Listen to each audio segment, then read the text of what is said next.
Waves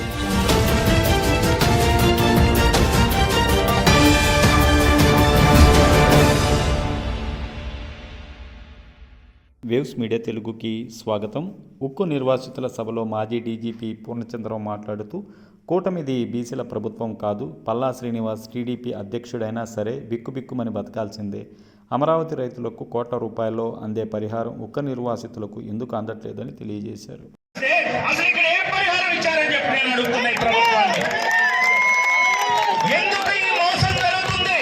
మనం గమనించాలా, ఆదివాసీ రైతులంటే ఆదివాసీలు, ఎస్టీలు ఎవరు పట్టించుకుంటారండి? ఎస్టీలు ఇక్కడ ఎవరైనా ఉన్నారా? ఎస్టీ సోదరులు ఉన్నారా? ఎస్సీ సోదరులు ఉన్నారా? బీసీ సోదరులు ఉన్నారా? ఇక్కడ అందరూ బీసీ. అందుకే నాసిగా ఉంది పాలన. ఇది బీసీల కోసం జరిగే పాలన కాదు. ఇది అమరావతి రైతులు ఏ కులాలండి? కమ్మారెడ్డి కులాల వాళ్ళు. అందుకనే వాళ్ళకి కోట్ల రూపాయల పరిహారం వస్తుంది. వాళ్ళ భూములు తీసుకుని కోట్ల రూపాయల పరిహారం ఇస్తున్నారు. వాళ్ళంటే వణుకు, భయం పాలకులకి. ఎందుకు? ఈ ప్రభుత్వాలు వాళ్ళవి, బీసీల ప్రభుత్వాలు కావు. ఇక్కడ పల్లా శ్రీనివాస్ యాదవ్ బీసీ అయినప్పటికీ, అతను తెలుగుదేశం పార్టీ అధ్యక్షుడైనప్పటికీ అతని హవా చల్లదు. అతను బిక్కుమంటూ బతకాలా ఈ నియోజకవర్గంలో?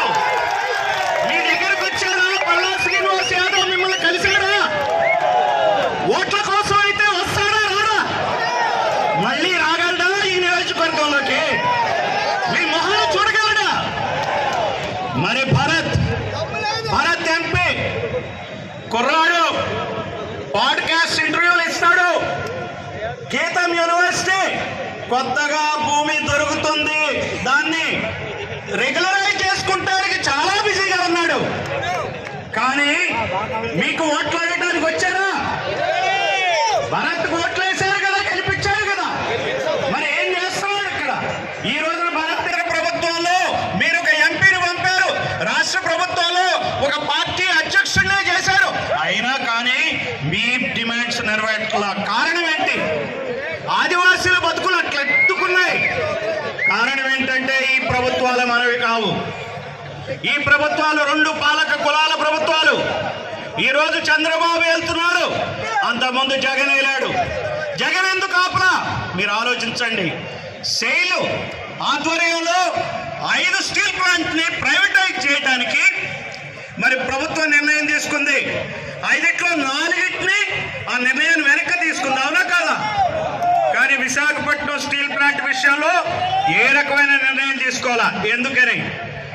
ప్రతి రాష్ట్రంలో కూడా ఎలక్షన్లు జరిగే ముందు ఆ నిర్ణయాన్ని వెనక్కి తీసుకున్నారు. వెస్ట్ బెంగాల్లో ఎలక్షన్లు జరిగే ముందు ప్రజలు వ్యతిరేకంగా బీజేపీకి ఓటేస్తారని చెప్పి ఆ నిర్ణయాన్ని తీసుకున్నారు. కర్ణాటకలో అంతే, మిగిలిన రాష్ట్రాల్లో అంతే. 4 రాష్ట్రాల్లో ఎలక్షన్లు దృష్టిలో పెట్టుకుని మరి వాళ్ళు నిర్ణయం వెనక్కి తీసుకోవాలా. అదే జగన్ హయాంలో ఎలక్షన్లు వచ్చాయి. జగన్ హామీ ఇచ్చాడు, నేనున్నా, డోంట్ వరీ, మీరు దీన్నేమి ప్రైవేటైజేషన్, అదేంటేదో డైలాగ్ ఉంది, వై నాట్ 175 అనుకున్నాడు. అందుకనే వచ్చినాక దీన్ని అమ్మేయచ్చు ఈ స్టీల్ ప్లాంట్ ని అదానికి, మనమే కదా ముఖ్యమంత్రి అనుకున్నాడు. అనుకుని కిమ్ అనుకున్నా ఉన్నాడు.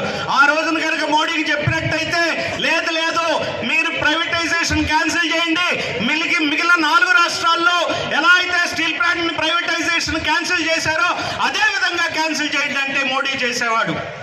ఈ రోజు కూడా చంద్రబాబు అడిగితే, పవన్ కళ్యాణ్ అడిగితే మోడీ చేయడా? నాకు చెప్పండి.